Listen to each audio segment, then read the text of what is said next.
Andrew, thank you so much for your time. So you've just come out of the Loeries recently, and you were looking in particular at how art and creativity have evolved. But talk to us in particular how it relates to business. Yeah, thanks, May. Good to be here. Yes, so the Loeries, really, our role is to look at creativity and look at the value that creativity adds across the whole brand communication space. So it really looks at all areas of advertising where a brand interacts with a consumer. So a lot of people think advertising, they think, oh, that's radio, TV, print.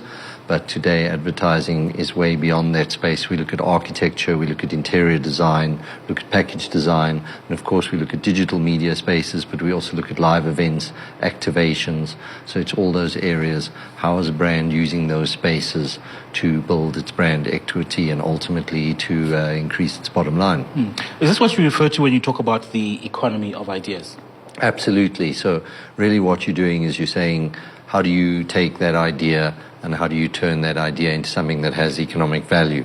So that really is the key thing. And for us, if you look at South Africa as a country, one of our key focuses is taking young people and bringing them into the creative economy.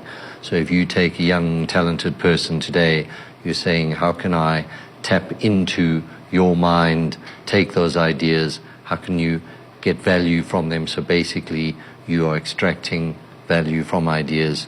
That is your ideas economy.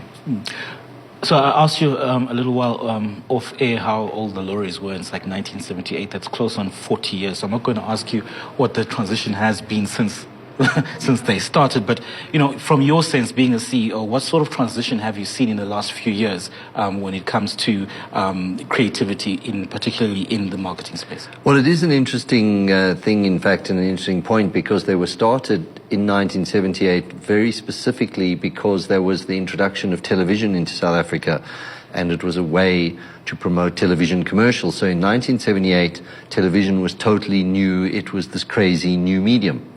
So it was a novel thing, and it was a way to say to agencies and brands, how are you going to use television in a creative way? So where we've evolved to, and the involvement has always been about new media becoming available. So if you take, for example, your phone that you've got there, I'm not sure if that's have you got a Samsung there? HTC. Yeah, you see, so I don't know why you don't have an iPhone, but hey, everyone to their own choice, you see. Right. So that phone has transformed media. So now people are talking about what's going on mobile, what's going on social media. So it is a new media today. In 5 years' time, what is the communication going to be? So really the evolution is about platforms and about the way we've communicated, but ultimately the idea is still the most important thing. So your phone is only as good as the content that's on it. Let's look at some of the industries that have, really woken up to this idea of creativity. Well, again, it's less a case of industries than brands. Yeah. So you say, which brands use creativity to get a competitive advantage? And that's the key thing. So it's how do you make your brand stand out? And often you find it's in specific industries where it's important to stand out. So if you look at it like beverages, so Coca-Cola as a brand, they've always understood the importance of it. So Coca-Cola, for decades, has focused on being part of your lifestyle, being part of your story. If you think about drinking a Coke, it's not, no one talks to you about the ingredients, how Coke's made. It's more created a whole pleasurable experience that it's part of your life. It's the same as luxury car brands. People think, hey, I want to own that car, but do you care at all about what's under the hood? Have you opened your bonnet and looked at your engine and gone, oh, I know how this works?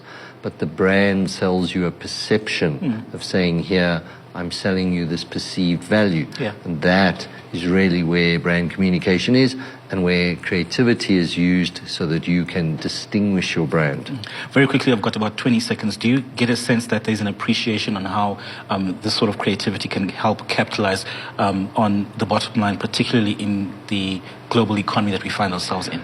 So I think brands now more than ever have understood that creativity has value for them. I think in the past, there was less of an understanding, and the understanding was more that we have to use media platforms and throw money at it. Now brands are saying, where's the idea? I want to buy creativity.